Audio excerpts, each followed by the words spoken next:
Just finished up this tree fort a little bit south of Nashville. We have a 12 by 12 deck with an 8 by 8 structure.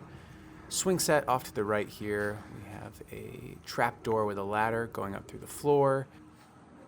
2 swings, a saucer and a small kid swing. Ship's ladder in the front with some handles. I'll climb up right here. Big window on the left side with shutters and magnet latches to hold it closed. Make sure the wind doesn't fling those open. Smaller window up front. And then we'll go inside. 2 windows on the right side. Metal roofing up top. Of course, the trap door. And adults can fit through it as well. I made sure to test that. It's about 6 feet off the ground. We have bucket and pulley off here to the left, and then a wraparound porch.